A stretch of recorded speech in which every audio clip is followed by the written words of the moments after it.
pour toi. Fais-moi voir ta gloire. Alléluia. Et l'espace de ces lieux soit ouvert à ton service éternel, Dieu. Et ta présence commence à remplir ces lieux, oh Dieu.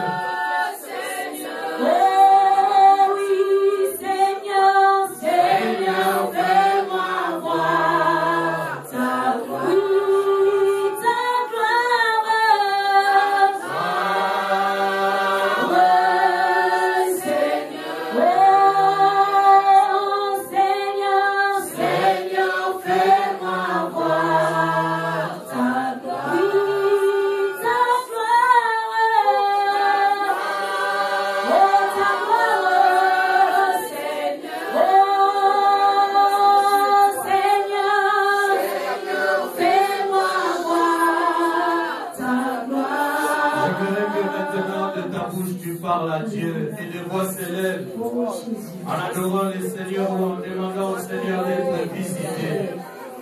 Dis-lui quelque chose du fond de toi, que le mot jaillisse pour la gloire de notre Dieu. Oh, rempli de gloire, Seigneur, Seigneur. Rempli de gloire, Seigneur, Seigneur. Tu m'as choisi, alléluia. Voilà pourquoi je viens célébrer ton nom, je viens célébrer ton nom. Car je reconnais au nom de toi.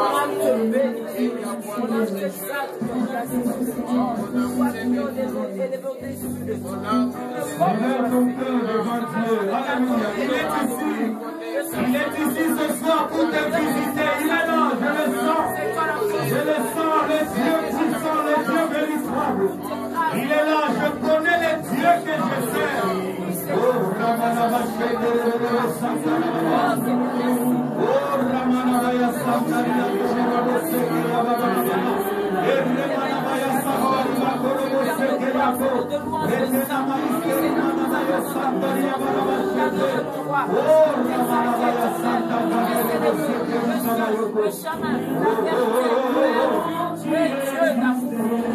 Jésus, Jésus, Jésus.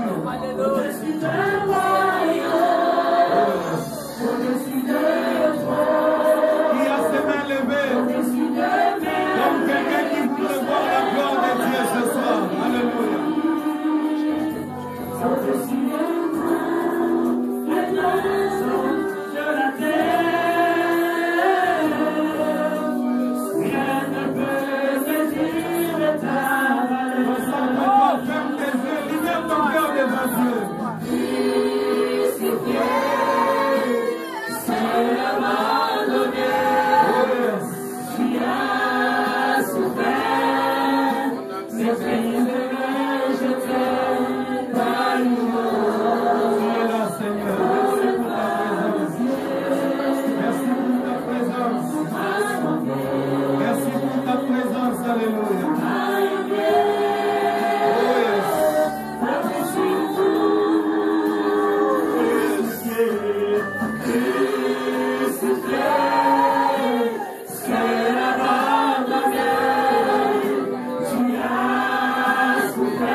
Oh, ne te laisse pas distraire ni par tes pensées, ni par le problème qui tracasse ta vie. Dieu est là ce soir. Je sais une chose, quand Dieu est là, comme il est la lumière, les ténèbres s'enfuient. Je sais que quand Dieu est là, la stérile enfante 7 fois. Je sais que quand Dieu est là, la présence de Dieu résout les problèmes. Il n'y a aucun problème qui peut résister à la puissance de Dieu. Oh Seigneur Jésus. Oh Jésus. J'aimerais vraiment que tu rehausses encore le niveau de ta foi ce soir. Que tu t'attendes à Dieu. J'aimerais vraiment que tu sois ici en train d'attendre une visitation de Dieu.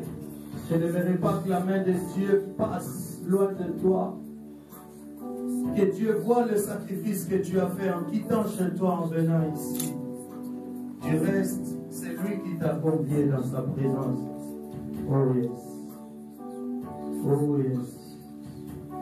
Oh yes. Oui, je sens maintenant que maintenant tu commences à attendre des choses venant de Dieu. Oh yes. Oh yes.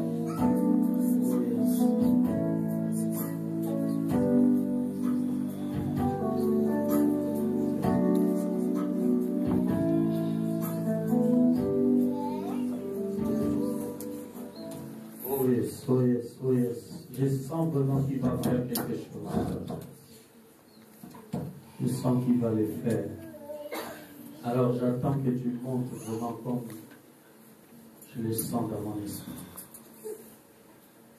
Mutima nangai ekumisayo nakende wapi sokina yote tango mutima eko makasuka opesa kangai ando mutima nangai. Il y a une femme qui va être visitée ce soir par la puissance du Saint-Esprit.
Chante avec tout ton cœur, libère ton cœur devant Dieu.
Alléluia.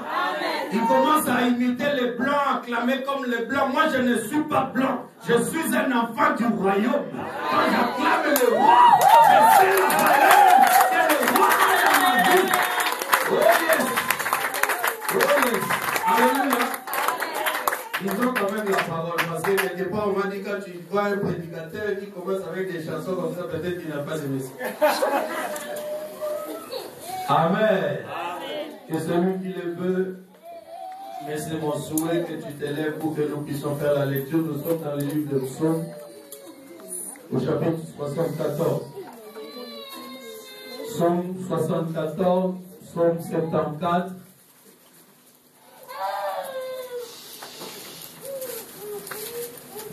Nous nous levons pour la lecture de la parole. L'évangéliste Fédé qui m'accompagne va nous aider pour la lecture. Merci. Partie du verset 1, allons-y, 74. Je mets la parole au nom de Jésus. Pourquoi, ô Dieu, rejettes-tu pour ce jour? Pourquoi t'irrites-tu contre les troupeaux de ton pâturage? Souviens-toi de ton peuple que tu as acquis autrefois, que tu as racheté comme la tribu de ton héritage. Souviens-toi de la montagne de Sion où tu faisais ta résidence. Porte tes pas vers ces lieux constamment dévastés. L'ennemi a tout ravagé dans les sanctuaires. Celui l'ennemi a tout ravagé dans les sanctuaires. Tes adversaires ont régi au milieu de ton camp. Ils ont établi pour signe leur cible. On les a vus pareils à celui qui lève la poney dans une épaisse forêt. Et bientôt, ils ont brisé toutes les sculptures à coups de haches et de marteaux. Ils ont mis le feu à ton sanctuaire. Ils ont abattu, profané la demeure de ton nom. Ils disaient à leur cœur, traitons-les tous avec violence. Ils ont brûlé dans le pays tous les lieux saints. Nous ne voyons plus nos signes, il n'y a plus de prophètes, et personne parmi nous qui sache jusqu'à quand, ô Dieu, l'oppresseur outragera-t-il, l'ennemi méprisera-t-il sans cesse ton nom. Amen. On peut s'arrêter là pour la lecture, mais on va développer entre temps. Amen. Est-ce qu'il y a quelqu'un pour acclamer la parole de Dieu? Bien-aimés, nous sommes à notre deuxième jour de cette deuxième convention des vainqueurs. Amen. Un vainqueur, c'est celui qui s'en va au combat, mais qui ne rentre pas sans victoire. Est-ce que nous sommes vraiment à la convention des vainqueurs? Je prie que l'esprit des vainqueurs puisse t'habiter. Alléluia. Bien-aimé, je bénis le Seigneur pour l'opportunité que j'ai de pouvoir te parler ce soir. Je bénis Dieu pour l'invitation. Je bénis l'homme de Dieu, le pasteur Tip, pour cette marque de confiance. Je bénis entre-temps celui que je considère comme un père, l'apôtre Lisungi, qui vous a été certainement présenté ici, parce que c'est grâce à lui que j'ai pu connaître tous les autres frères de la communauté de notre Église. Amen. Amen. Je bénis tous les hommes de Dieu qui sont là avec un grand respect et je vous bénis aussi au nom du Seigneur Jésus. Amen. Gloire au Seigneur. Amen. Amen.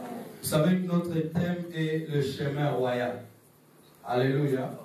Le chemin royal. Hier, tu as manqué, mais le bishop Michel nous a suffisamment instruit sur ce que c'est qu'un chemin. Et ce soir, je vais développer aussi selon la grâce de Dieu et selon la révélation de Dieu. Amen. Amen. Bien-aimés, il nous a été dit dans Jean 14, alléluia, Jésus était en train de parler avec ses disciples. Il en est arrivé à dire, je suis le chemin, la vérité et la vie. Parce qu'il y avait dans la discussion comme une contestation. Sinon, un souci, un besoin de pouvoir connaître davantage. Amen. Amen. Mais sa phrase à lui, Jésus, vient pour clôturer la discussion. Vous cherchez à voir le Père, mais je suis avec vous. Celui qui m'a vu a vu le Père. Amen. Amen. Vous vous demandez où est-ce que vous irez. Je m'en vais vous préparer une place et je reviendrai. Alléluia. Amen. Ce que j'aime avec le Seigneur, il ne s'en va pas pour toujours, mais il reviendra. Alléluia. Amen. Parce que il est le chemin en fait. En concluant, je suis le chemin, la vérité et la vie. Il voulait simplement dire qu'un chemin ne peut pas avoir, bien aimé, qu'un seul sens qui va, alléluia, amen, sans revenir. Si les hommes ne sont pas autorisés à marcher, parce qu'il y a des sens uniques, alléluia, amen, si les hommes ne sont pas autorisés à aller dans un sens et à y revenir selon les cas, mais le chemin lui-même, il va et il revient. Amen. Pour qu'un chemin soit appelé chemin, il faut que le chemin marche jusqu'à un point donné. Et il part d'un point. Quand il dit je suis le chemin, donc il est parti d'ici jusqu'à là, quelque part. Parce qu'un chemin doit toujours mener quelque part. Alléluia. Amen. Pour dire que ça c'est le chemin, la route de l'aéroport, il faut que la route marche jusqu'à l'aéroport. Si la route n'arrive pas à l'aéroport, on ne pourra jamais l'appeler la route de l'aéroport. Et c'est comme ça que Jésus, en s'identifiant à la route, alléluia, amen, il a voulu seulement expliquer ceci, que tous ceux qui veulent aller dans le royaume, parce que c'est le chemin royal, alléluia, doivent passer par lui. Amen.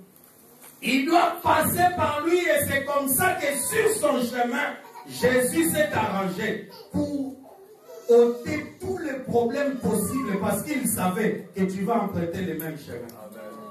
J'ai dit que Jésus, il s'est arrangé pour ôter tous les problèmes possibles sur le chemin parce qu'il savait que toi, tu vas emprunter le chemin. Mais lorsque toi, tu auras à emprunter le chemin, tu n'auras pas besoin d'aller te battre. Tu n'auras pas besoin d'aller foncer les choses. C'est pourquoi il dit je suis le chemin. Donc je vous avale. Dès que tu entres en moi, si tu continues à marcher, tu vas te retrouver à un point donné. C'est pourquoi il dit je suis le chemin, la vérité et la vie. Cet ordre de choses ne peut jamais être changé. On ne peut jamais dire je suis la vie, le chemin et la vérité. Non, c'est en marchant sur le chemin, en demeurant dans la vérité, que tu aboutis à la vie. Donc pour arriver à la vie, il faut d'abord se mettre sur le chemin. Et là, dans le chemin, il faut rester dans la vérité. Mais je te parle du chemin. Il ne dit pas je suis un chemin. Il dit je suis le chemin, le seul. Vous comprenez? Il est le seul chemin. C'est pourquoi tout celui qui marche en dehors du chemin, il ne se retrouvera jamais là où Dieu l'attend. Est-ce qu'il y a quelqu'un qui me suit? Amen. Celui qui marche à côté du chemin, chemin, il ne se retrouvera jamais là où Dieu l'attend. Écoute, dans Genèse 40, la Bible dit que les chansons et les panetiers du roi ont offensé Pharaon, leur roi. Alléluia. Pharaon les a mis en prison. Au bout de quelques temps, une même nuit, les deux ont eu un songe. Alléluia. Et dans l'explication ou dans l'exposé du songe, écoute, le panetier dit, j'avais sur ma tête 3 corbeilles. Et sur la corbeille du dessus, il y avait pour le roi des mets délicats. Mais écoute, si tu lis bien Genèse 40, tu vas te rendre compte que cet homme, il ne marchait pas dans les chemins, mais il marchait au bord du chemin. Amen. Si tu veux arriver, il faut marcher dans le chemin. Parce que cet homme de panetier, ce qu'il ignorait, c'est qu'au bord du chemin, c'est facile que les oiseaux t'attaquent. Parce que quelqu'un avait dit un jour, un semeur sorti pour s'aimer. Il jeta sa semence. Une partie est tombée le long du chemin. Et les oiseaux sont venus manger la semence. C'est comme ça que dans le songe du panetier, les oiseaux sont aussi venus manger dans la corbeille du dessus. Mais je me pose une question. S'il avait couvert la corbeille, s'il avait... Mais déjà, pourquoi je vais mettre les mains délicats du roi sur la corbeille du dessus, alors qu'il y a une corbeille du milieu, que la corbeille du dessus va couvrir, et que la corbeille d'en bas aussi va couvrir. Donc si les mains délicats du roi étaient dans la corbeille du milieu, les oiseaux ne pouvaient jamais l'attaquer. Notre Dieu est un Dieu du milieu. Alléluia. À la croix, j'ai une bonne nouvelle pour toi. Il s'est retrouvé entre 2 brigands. Il n'était ni au coin droit, ni au coin à gauche. Il était au milieu. La Bible dit que les disciples marchaient vers le maïs. Il vint se retrouver au milieu de ses disciples. Et j'ai une bonne nouvelle pour toi. La Bible déclare là où 2 ou 3 sont assemblés en son nom. Il n'est pas à côté d'eux. Je dis qu'il n'est pas au-dessus d'eux. Je dis qu'il n'est pas derrière eux. Je dis qu'il est au milieu d'eux. Notre Dieu est un Dieu du milieu. Si tu veux voir la gloire de Dieu, sois pleinement dans le Seigneur. Il n'y a pas de demi-mesure, il n'y a pas de à côté. Amen, amen. Alléluia. C'est pourquoi un jour il marchait. Il se retrouve devant un figuier. Les figuiers, vous savez, depuis la nuit des temps, les figuiers avaient un problème avec Dieu. Parce que dans Éden, quand Adam et Ève ont péché, la Bible dit qu'ils prirent des feuilles de figuier sans fil de ceinture pour cacher leur nudité. Mais Dieu, quand il est venu, il s'est rendu compte que l'homme a péché. Il était tellement préoccupé par le sort de l'homme qu'il a dit au figuier, je te verrai après. Il va, la Bible dit qu'il leur a fait des habits de peau. Alléluia. Ça dit, pour avoir la peau d'un animal, il faut d'abord le tuer. Cette figure était déjà en train d'annoncer la croix. C'est-à-dire l'agneau devait être immolé. Alléluia. Il a versé le sang de la bête, il a pris le cuir, il a fabriqué des habits. Mais voyez vous-même, entre les habits de cuir et les feuilles, qu'est-ce qui peut mieux garder? Dieu savait qu'avec les feuilles, lorsque le vent allait souffler, même s'ils étaient dans sa présence, les feuilles allaient sauter. Ils allaient encore se retrouver, ils allaient fuir. Mais comme Dieu voulait rester en communion avec l'homme, Dieu a préféré leur faire des habits de cuir. Bien-aimé, toute solution que tu chercheras dans ta vie sera une solution alternative si tu la cherches en dehors de Dieu. C'est Dieu qui a les meilleures solutions pour toi. Dieu, quand il intervient dans ton cas, il va les faire à la perfection. Il n'est pas un Dieu qu'on peut mélanger avec autre chose. Alléluia. Il vient, il leur fait des habits de peau. La meilleure des solutions qui soit. Mais, j'ai une bonne nouvelle pour toi. Tout ce qui te tracasse, tracasse Dieu. Tout ce qui t'embête, embête Dieu. même si tu as l'impression que ça fait des années que tu vis dans cette humiliation, j'ai une bonne nouvelle pour toi. Un jour, ton Dieu s'élèvera. Les figuiers étaient tranquilles pendant près de 2000 ans, jamais inquiétés. Mais un jour, il a croisé le Fils de l'homme. Le Fils de l'homme, la Bible dit qu'il s'avança pour voir s'il y trouverait un fruit. Alléluia. Les dieux qui voient de loin, les dieux qui voient tout, lorsqu'ils ne voient plus, commencent à s'avancer vers toi, c'est qu'ils te cherchent des problèmes. Personne ne m'a écouté. J'ai dit les dieux qui voient tout. Il pouvait dire à Philippe, c'était à Philippe, hein, lorsque tu étais là, sous l'arbre là, je t'avais vu, c'était à qui? À Nathanaël, voilà. Il pouvait le voir d'aussi loin, mais pour les figuiers, il ne voit plus. La Bible dit qu'il s'approcha pour voir s'il y trouverait un fruit. Bien-aimé, tu vas lire la Bible, tu vas écouter des prédications. Très peu de gens, peut-être, vont te dire pourquoi Jésus a séché l'arbre. Mais j'ai une bonne nouvelle pour toi.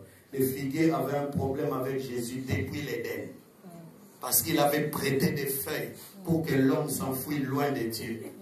Alléluia. C'est pourquoi je suis en train de te dire, ceux qui t'ont sorcelé dans ta jeunesse, malgré que maintenant tu crois avoir vieilli, l'Éternel s'en souvient. Et je t'annonce qu'à l'issue de cette convention, il va entrer en scène pour punir tous ceux qui avaient dérangé ta vie. Je suis en train de te dire, bien-aimé, que l'Éternel se lève pour sécher l'arbre de la sorcellerie de ta famille. Parce que le temps est accompli où la gloire de Dieu doit éclater dans ta vie. Alléluia. Mais ces choses, il a fait pour que les chemins soient balisés. Dieu a tout arrangé pour que notre vie soit bien. Dieu a tout arrangé. La Bible déclare qu'il s'est appauvri pour nous enrichir. Il a porté nos souffrances. Les châtiments qui nous donnent la paix est tombé sur lui. Et par ces meurtrissures, nous avons été guéris de toute maladie. Mais bien aimé, d'où vient qu'aujourd'hui nous ayons autant de problèmes? Même dans l'église. Vous savez, je réfléchissais aujourd'hui, parce qu'aujourd'hui, vous savez, tous les pasteurs unanimement reconnaissent que l'église ne marie pas les gens. Mais l'église bénit. Parce que ce sont les familles qui marient les gens. Mais dans cette atmosphère où l'église bénit les gens, et nous nous disons église du Seigneur, pourquoi maintenant il y a tant de divorces? Pourquoi il y a tant de problèmes au milieu des chrétiens? Alléluia. Amen. Alléluia. Amen. Et c'est là la clé que je t'apporte aujourd'hui. Le chemin est bien là. Il est royal. Il est bien balisé. Mais il y a un problème. Le trône de Dieu est renversé. Même dans ceux qui s'appellent du nom de Dieu. Alléluia. Amen. Bien-aimé, je ne suis vraiment pas venu t'impressionner. Je suis venu parler à ton cœur et te dire, bien-aimé, que l'ordre du sacré doit revenir à sa place dans ta vie. Il faut que Dieu soit à sa place. Que les choses soient à leur place. Que les hommes soient à leur place. Que le matériel soit à sa place. Mais aujourd'hui, même dans l'église, nous avons renversé ces choses. Et c'est pourquoi, bien-aimés, quoique nous sommes sur le chemin, nous ne pouvons pas avancer.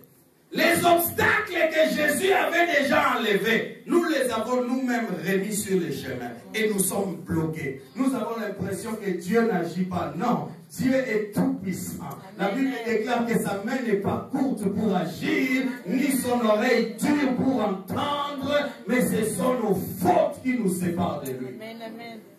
Dans la lecture que nous avons faite, bien-aimés, vous avez compris une chose, c'est que l'ennemi est entré dans les sanctuaires de Dieu. Mais vous savez, il y a un problème. Alléluia. Bien-aimé, dans tout territoire, quand tu arrives, tu vas voir les symboles de l'autorité dans ces territoires. Quand tu arrives en France, déjà depuis l'aéroport, tu vas te rendre compte que je suis en France. Tu vas retrouver les drapeaux, tu vas retrouver les policiers français. Dans le monde, ils s'arrangent pour ne jamais être identiques. Un policier français, tu peux le retrouver entre 1000 policiers américains. Parce qu'ils ne s'habilleront jamais de la même manière. Est-ce qu'il y a quelqu'un qui me suit? Alléluia. Dans chaque territoire, bien aimé, il y a des symboles qui marquent l'autorité de ce territoire. Dans tous les pays, c'est comme ça. Et même dans le royaume de Dieu, c'est comme ça, bien aimé. Il y a des choses, quand tu les vois, tu te dis, ici, je suis dans le royaume de Dieu. Mais il y a aussi des choses, quand tu les vois, tu te dis, ici, je suis peut-être dans le royaume du diable. Mais malheureusement pour nous, ce sont de ces choses qui ne devraient pas se retrouver au milieu de nous, qui se retrouvent au milieu même du chemin dans lequel nous devons marcher. Et c'est comme ça que toute la machine est bloquée et nous ne pouvons pas voir la gloire de Dieu. Bien-aimé, écoute ce que la Bible dit. L'ennemi a tout ravagé dans les sanctuaires. Bien-aimé, on ne peut pas pénétrer un sanctuaire parce que dans tout sanctuaire, il y a des sentinelles. La Bible dit qu'Élie dormait à côté du pied du temple et lorsque Samuel écoutait la voix de Dieu, il courait vers Élie. Ça veut dire que l'homme veillait sur les sanctuaires. Alléluia. Amen.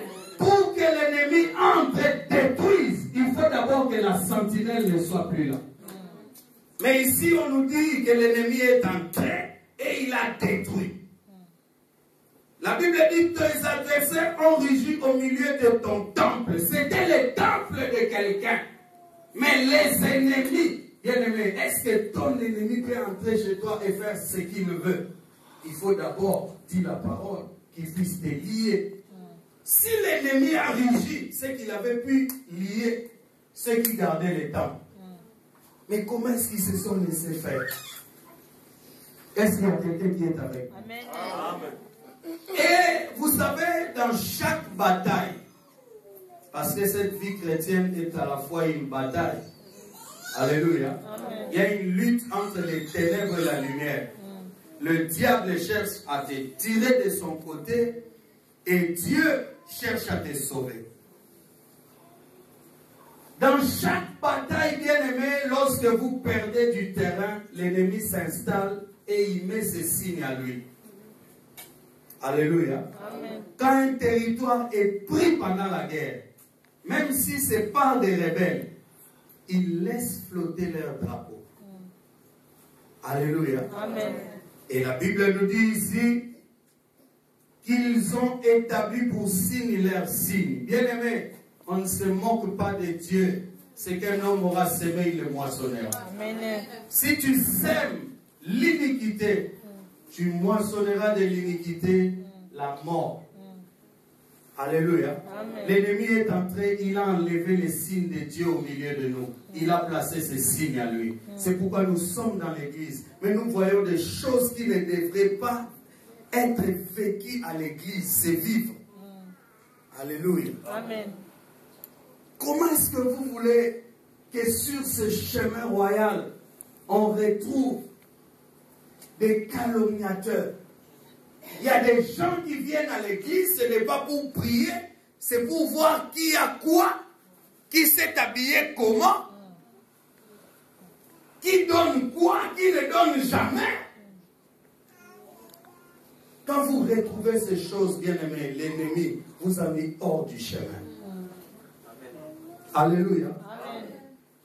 Parce que à côté du chemin, vous n'allez jamais vous retrouver. Alléluia. Là où il faut. Vous savez, pendant les JO, là, il y a un Français là, qui s'est arrêté pour boire là où il ne fallait pas. Il a continué à courir, mais après, à la fin, on lui a dit qu'il était disqualifié. Il s'est fâché, mais grave. Hein? Alléluia. Amen. Mais c'était fait. Parce que tu n'as pas couru selon les règles. Bien-aimé, le royaume dans lequel nous sommes engagés, ce chemin royal que nous voulons vous présenter encore aujourd'hui, a des règles. Il y a une manière de marcher avec Dieu. Si tu ne te conformes pas à cela, tu vas laisser place à l'ennemi, bien-aimé. Et l'ennemi, quand il détruit, mais sérieusement. Il y a des signes qui démontrent ton appartenance à Dieu. Il y a des signes qui démontrent que tu es un enfant de Dieu. Et il faut que ces signes se retrouvent en toi. Si tu ne les retrouves pas, c'est que tu n'es pas dans le chemin. Bien-aimé, l'ennemi est entré. Il a tout ravagé. La Bible dit qu'il a détruit les sculptures. Vous savez qu'il y a des choses qui font la beauté d'un homme. Quand je parle d'un homme, je parle de l'homme et de la femme. Quelqu'un qui connaît Dieu. Alléluia. Il y a l'esprit de paix. Quand quelqu'un connaît Dieu, il a l'esprit de paix. Lorsqu'il vient dans un milieu, ce n'est jamais pour séparer les gens. Ce n'est jamais pour détruire les gens. Ce n'est jamais pour critiquer les gens. Mais il y a au milieu de nous aujourd'hui des gens qui prétendent être chrétiens, mais qui apportent un esprit de trouble. Alléluia. Amen. Tout ça, c'est parce que l'ennemi a régi au milieu du temple. Il a enlevé ce qui fait la beauté du temple de Dieu. Il a mis des dragons à la place. Il a mis des bêtes féroces, des bêtes atroces qui nous font peur, bien-aimés. Combien de gens ne viennent plus à l'église? Demande les raisons. Ah, là-bas, on m'a trop critiqué. Bien-aimés, d'où vient cet esprit? D'où vient cet esprit, bien-aimé? Et pire encore, la Bible déclare qu'ils ont mis le feu. Alléluia. Amen. Vous savez, dans la bataille, quand on en arrive à saluer la présence des hommes de Dieu qui ont bien voulu être avec nous ce soir. Vous savez, dans la bataille, quand on en arrive à mettre le feu, c'est que là, on a vraiment gagné. Alors, on ne veut même pas laisser une trace de ce qui a existé avant. Parce que Dieu même, quand il envoyait son peuple en bataille, il disait dévoué par interdit. C'était souvent soit qu'on monte un monceau de pierre, soit qu'on mette le feu et que plus rien n'existe à cet endroit-là. La Bible nous dit ici que c'était le temple de Dieu. Mais l'ennemi a mis le feu. Alléluia. Amen. La Bible dit qu'ils ont abattu, profané la demeure de ton nom. Bien-aimés, nous sommes, alléluia, les représentants de Dieu sur la terre.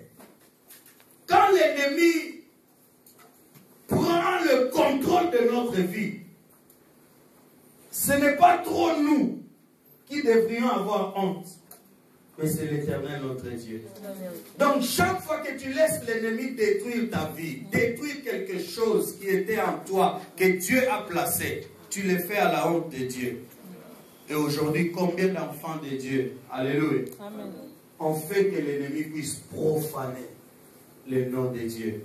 Le nom de Dieu est calomnié. Vous savez, en distribuant nos flyers ici, il y a des gens qui les regardaient, qui disaient, qu'est-ce qu'on va aller faire dans ces églises-là? Eux-mêmes, ils ne craignent pas Dieu. Je connais une femme qui va dans cette église-là, qui